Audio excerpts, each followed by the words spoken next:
많은 사람들은 히브리서가 어렵게 느껴지실지도 모르겠습니다. 그러나 그 배경만 잘 알고 있다면 오히려 아주 쉬운 것이 됩니다. 반복해서 말씀드리지만 히브리서는 유대인들 중에서 그리스도인들에게 보내는 편지입니다. 유대인들 중에서 그리스도인이 된 사람들이죠. 그들에게 보내는 편지입니다. 그래서 그 중에는 예수 믿는 것 때문에 당하는 고난을 견디지 못하고 유대교로 돌아가 버린 사람들이 있었습니다. 유대교의 하나님이나 기독교의 하나님이나 같은 하나님이기 때문이라는 생각을 가지고 있었다는 겁니다. 그래서 유대교와 기독교를 비교해서 기독교의 탁월성을 히브리서는 강조하고 있습니다. 이 배경을 이해하는 것이 바로 히브리서를 이해하는 열쇠라고 할 수 있습니다. 그래서 1장에서는 선지자보다 위대하신 그리스도에 대해서 말을 했고 2장에서는 그리스도가 성육신 하신 하나님이심을 말하면서 우리 성육신 하신 하나님은 바로 우리를 구원하셨고 죄에서 대속함을 주셨다 하는 것을 지난주에 말씀했습니다. 그리고 성육신의 은혜로 연약한 우리는 도우심을 받을 수 있다고 지난 시간에 말씀을 드렸습니다. 오늘 우리가 읽은 3장에서는 모세보다 위대하신 하나님에 대해서, 모세보다 위대하신 예수님에 대해서 말씀을 하고 있습니다. 그래서 오늘은 모세보다 위대한 예수라는 제목으로 말씀을 살펴보겠습니다. 첫째로 예수는 창조주이기 때문에 모세보다 위대하십니다. 3절 말씀입니다. 집을 지은 사람이 집보다 더 존귀한 것과 같이 예수는 모세보다 더 큰 영광을 누리기에 합당한 분이십니다. 오늘 본문에서는 모세와 예수님을 비교하고 있습니다. 그 가운데 오늘 본문의 말씀은 집을 지은 사람이 집보다 존귀하다고 3절에서 말씀하고 있습니다. 이와 같이 예수님은 모세보다 큰 영광을 누리기에 합당하다는 것입니다.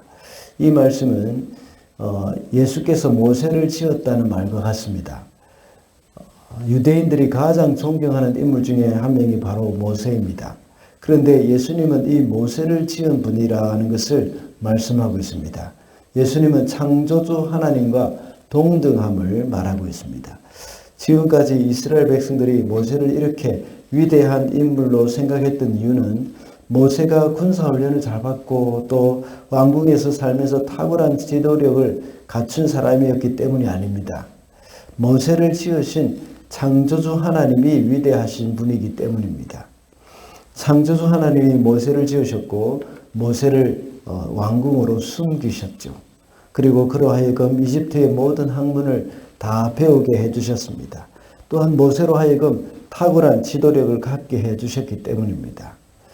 이 땅에 살고 있는 인간으로서는 그 누구도 스스로 위대해질 수 없습니다.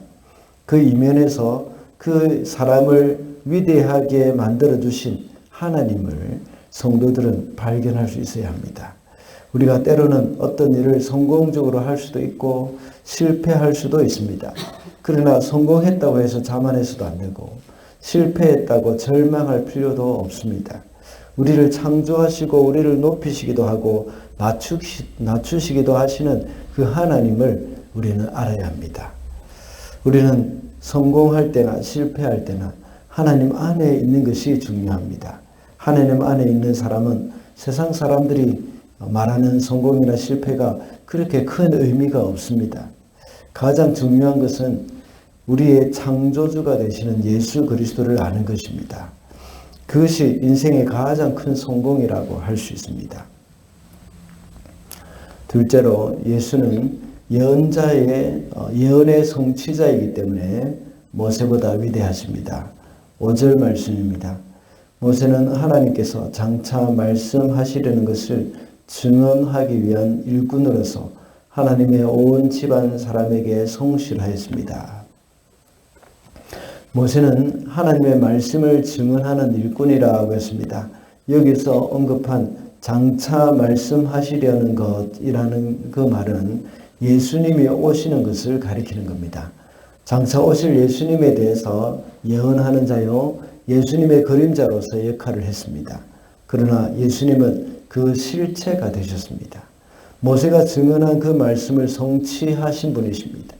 모세가 장차 오실 예수님을 어떻게 증언했습니까? 모세는 예수님의 그림자였지만 예수님은 실체가 되셔서 그 말씀을 이루셨다고 볼 수 있습니다. 그래서 신명기 18장 15절에서 모세는 하나님께서 나와 같은 선지자를 세우실 것이라고 말했습니다. 그분이 바로 예수님입니다. 예수님이 오시기 전에는 모세가 장차 오실 예수님에 대해서 보여준 사람입니다. 그리고 모세는 유월절 어린 양의 피, 그리고 장차 광야 곳곳에서 일으킨 많은 기적들을 통해서 오실 예수님을 예언했습니다. 그러나 예수님은 지금까지 모세가 예언한 바로 그분으로 이 땅에 오신 것입니다. 그러니 모세와는 비교할 수 없는 훨씬 위대하신 분이시라는 겁니다. 그래서 예수께서는 요한복음 5장 46절에서 너희가 모세를 믿었더라면 또 나를 믿으리니 이는 그가 내게 대하여 기록하였다고 말씀하고 있습니다. 성경에 있는 모든 말씀은 바로 예수님께로 집중되어 있다는 것을 우리는 잘 알고 있을 것입니다. 더 나아가서 유대인들에게는 그들의 조상을 이집트에서 구원해낸 모세가 가장 위대한 인물 중에 한 명이라고 생각했지만 모세는 다만 그림자일 뿐입니다. 그 실체가 바로 십자가에 달리신 예수님이라는 것을 히브리서 기자는 계속해서 말씀하고 있는 것입니다. 예수께서 이 땅에 오셔서 십자가에 달려 죽으심으로 온 인류를 구원해 주셨습니다. 모세는 이스라엘이라는 한 민족을 구원한 사람입니다.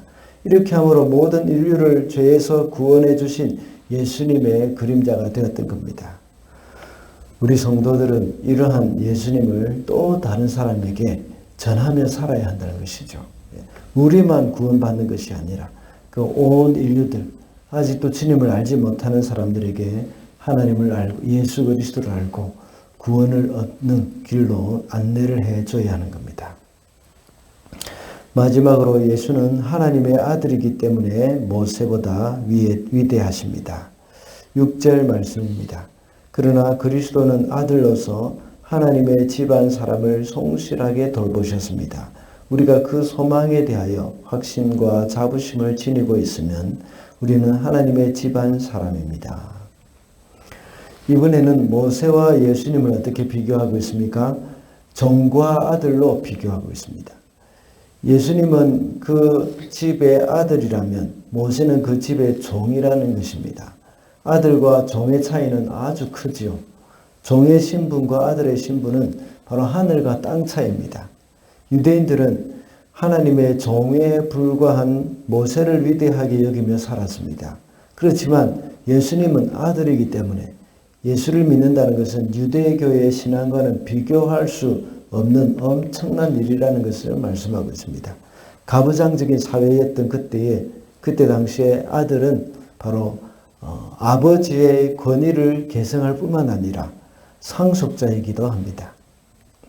오늘 본문에서는 아들이 직접 하나님의 집안 사람들을 성실하게 돌보신다고 말씀하고 있습니다. 지금까지 유대교에 있던 사람들은 모세의 돌봄을 받고 있었지만 이제 그리스도께서 직접 우리를 돌보신다는 사실을 말씀하고 있습니다. 얼마나 큰 특권입니까?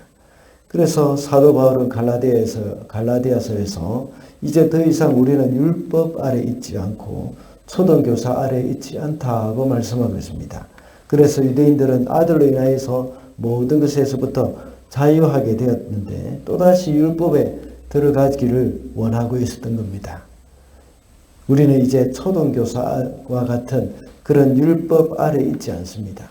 이제 자유의 몸이 되었고 아들의 돌봄을 받으며 살고 있습니다.